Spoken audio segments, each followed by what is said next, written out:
Chapter है द्वितीय सत्र के क्वेश्चन चैप्टर 7 सूरदास के पद, जिनके लेखक हैं सूरदास सिंह हैं। चलिए तब हम इनके सॉल्यूशन, स्वाध्याय के सॉल्यूशन हम देखते हैं। सो क्वेश्चन है हमारा, निम्नलिखित प्रश्नों के उत्तर एक एक वाक्यों में लिखिए। निम्नलिखित क्वेश्चन के आंसर, यहाँ पर जितने भी क्वेश्चन दिए गए हैं इनके आंसर एक एक वाक्य में लिखने हैं हमें। तो क्वेश्चन हमारा फर्स्ट है, जहाज़ का पंछी जहाज़ से उड़कर फिर कहाँ आता है? तो उसका आंसर होगा, जहाज़ का पंछी जहाज़ से उड़कर फिर जहाज़ पर ही आता है। मतलब हम कहीं पर भी घर पे जैसे हम बैठे हैं, वापस से हम स्कूल जाएंगे तो वापस से स्कूल से हम घर पर ही आएंगे। सेकंड क्वेश्चन है, सूरदास के मधुकर को करील फल क्यों नहीं भाता? करील फल होता है जो बांस का डंडी होता है ना, सिलेंडर टाइप का, वो बांस की डंडी में ना एक फल यहाँ पर गांठ जैसे बना होता है, उसी को कहते हैं करील फल। तो फिर क्यों नहीं भाता? क्योंकि सूरदास के मधुकर को करील फल नहीं भाता, क्योंकि उसने कृष्ण भक्ति का अम्बुज रस चख लिया है। कृष्ण भक्ति का अम्बुज चखने के कारण उनको करील फल नहीं भाता। थर्ड है क्वेश्चन हमारा, बाल कृष्ण के मुख पर किसका लेप किया हुआ है? बाल कृष्ण के मुख पर किसका लेप किया हुआ है? बाल कृष्ण के मुख पर मक्खन का लेप किया हुआ है। फोर्थ क्वेश्चन, सूर धन्य क्यों हुए? सूर धन्य क्यों हुए? सूर धन्य हुए क्योंकि उन्हें श्री कृष्ण की दुर्लभ छवि का दर्शन हो गए हैं। उनको सूर धन्य हो क्योंकि उनको श्री कृष्ण के दुर्लभ छवि का दर्शन हुआ है। प्रश्न नंबर हमारा 2 है कि निम्नलिखित प्रश्नों के उत्तर विस्तार में लिखिए। विस्तार मतलब बड़े क्वेश्चन आंसर है ये, long answer question. So first question है हमारा, सूरदास जी ने किन उदाहरणों द्वारा अपनी अन्याय भक्ति भावना प्रकट की है? सूरदास ने अब किस उदाहरण के द्वारा अपनी अन्यायों का खुशी से मिला हुआ भक्ति को भावना प्रकट की है? तो यहाँ पर हम उसका आंसर दिखाएंगे।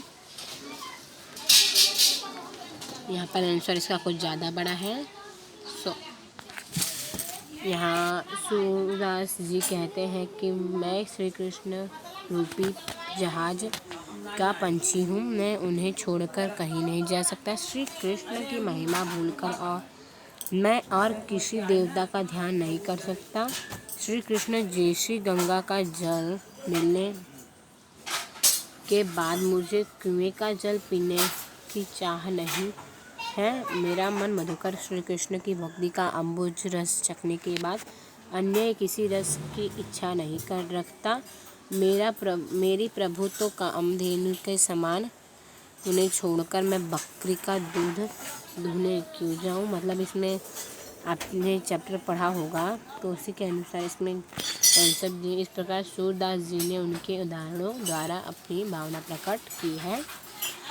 सेकंड क्वेश्चन हम देखते हैं अब आकर।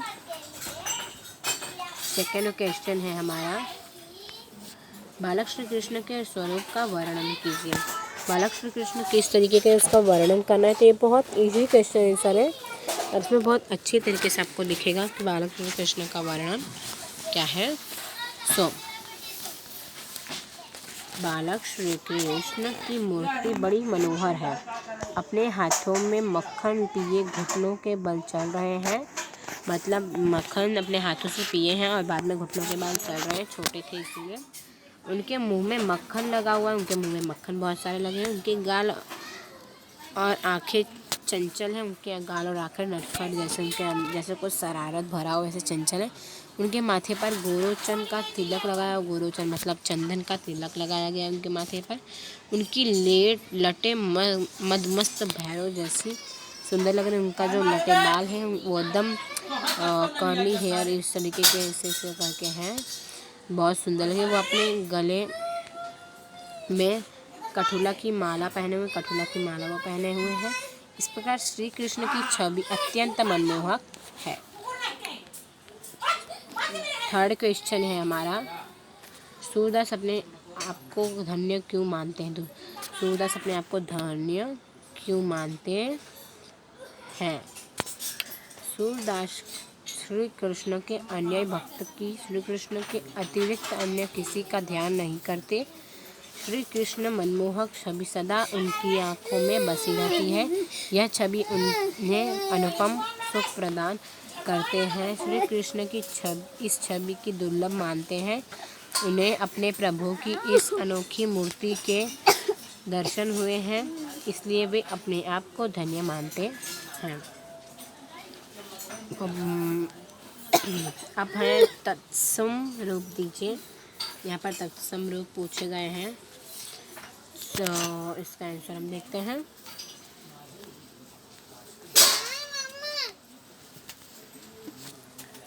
अगर जैसे कि यहाँ पर क्या लिखा है, अनत, तो अन्यत्र, मतलब अनत जो है, अनत का अन्यत्र होगा। देन है हमारा पक्षी, तो पंछी, मतलब ये जैसे कि प्यासा, तो पियासव। जैसे यहाँ पर आपको बहुत सारे क्वेश्चन पूछे, अनत, पंछी, महात्म, पियासव, दुर्मति, लट, मधुई, केहरी। तो ये सब बहुत हार्ड है, जिसका आपको मीनिंग नहीं समझ में आ रहा होगा। सो इसको इसलिए यहाँ पर उत्तर में अच्छी राइटिंग में दिए गए हैं। पंछी का होगा पक्षी, पक्षी जो होता है इसे हम पंछी दिए गए हैं। महात्म का होगा महात्मय, महात्मा जो होते हैं इसका देखो, इसका 2 प्लस होता है, महा प्लस आत्मा इज इक्वल टू महात्मा, समझ गए होंगे। देन है हमारा पियासव, तो प्यासा, पियासव जो वर्ड दिया गया है पियासव, उसको कहते हैं प्यासा। दुर्मति, तो दुर्मति, यहाँ पर इसको दूर फिर मति दिया गया है, लेकिन नीचे डायरेक्टली लिखा जाए तो इस तरीके से दुर्मति लिख सकते हैं। ये भी सही है, ये भी सही है। फिर है लट, तो केस कुछ, केस मतलब हमारे हेयर, और गुच्छ मीन्स उसका, जैसे अंगूर का गुच्छ होता है इस तरीके का, एक दूसरे से जुड़ा रहने वाला, उसी तरीके से और सबका भी गुच्छ है, तो ये बाल का गुच्छा। देन है हमारा मधुही, मधुही, देन क्या है हमारा मधुही, तो उसका होगा मध। मधुही जो हमें दिए क्या है, मधुही मीन्स जो आपको सुने होंगे ये नाम, हनी, हनी का कहा गया यहाँ पर मध, मधुही को मध मतलब हनी। केहरी, तो केसरी, केहरी इसको ज़्यादातर देखा जाए तो इसे यूपी भाषा है केहरी, लेकिन अगर इसको देखा जाए तो केसरी कहते हैं, मतलब ऑरेंज कलर। सो अब सेकंड है, अब यहाँ पर समानार्थी शब्द लिखो, यहाँ पे दिया गया है समानार्थी शब्द हम देखते हैं। तो समानार्थी शब्द मतलब उनके समान का अर्थ हो। समानार्थी में भी देखो आपको दिया गया होगा, यहाँ पर देखिए समान अर्थी, समान अर्थी प्लस इज इक्वल टू समानार्थी। सो फर्स्ट है हमारा पक्षी, तो खग, पक्षी को अगर देखा जाए तो पक्षी का एक और नाम, पक्षी का एक और नाम है जिसको कहते हैं हम खग, खग। देन है अम्बुज, अम्बुज को जलज कहेंगे, तो अम्बुज जो है शब्द उसे हम एक और नाम दे सकते हैं जो होगा जलज। देन है कप। देखिए यहाँ पर बहुत ज़्यादा हार्ड हार्ड जो रहते हैं ना, उसका आंसर यहाँ पर इजीली देगा। तो कप का क्या है? कुआं। कप मतलब कुआं को यहाँ पर चैप्टर में कप दिया गया था, लेकिन अगर इसका एक और नाम देखा जाए तो क्या होगा?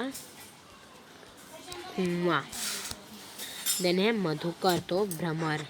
मधुकर अम्बुज रस चखियो नहीं कहते, तो वही मधुकर का भ्रमर मतलब होता है हनी बी। बी जो होती है उनको कहेंगे हम भ्रमर, जो होता है उसको मधुकर कहते हैं। देन है हमारा धेनु। धेनु का होगा गाय। नहीं कहते कामधेनु प्रभु तजी रस तेजी कौन दुहावई, तो वही धेनु का गाय को एक और नाम दे दिया गया यहाँ पर संस्कृत जैसे धेनु। तो गाय काऊ का हमें यहाँ पर दिया गया है। 6th है हमारा छेरी मतलब बकरी। यहाँ पर आपको दिया गया होगा छेरी कौन दुहाए, मतलब बकरी को कौन दूध जाएगा जब हमारे पास कामधेनु जैसे प्रभु है गाय की तरह वो। तो बकरी को कहा गया है यहाँ पर, सॉरी, यहाँ पर बकरी को कहा गया है छेरी। नवनीत मतलब मक्खन। नहीं कहते कि नवनीत, नवनीत ऐसे अला यहाँ पर आपकी बुक में आया होगा। सो वही नवनीत का यहाँ पर दिया गया है। नवनीत का मक्खन होता है। नवनीत का क्या होगा? मक्खन। देन है लोचन। लोचन गोलोचन यही होगा। तो वही लोचन का होगा चारू कपोल लोचन गौरोचन तिलक दिए लट लटकनी, तो वही लोचन का होगा नयन लोचन। तो लोचन नयन मतलब आइस।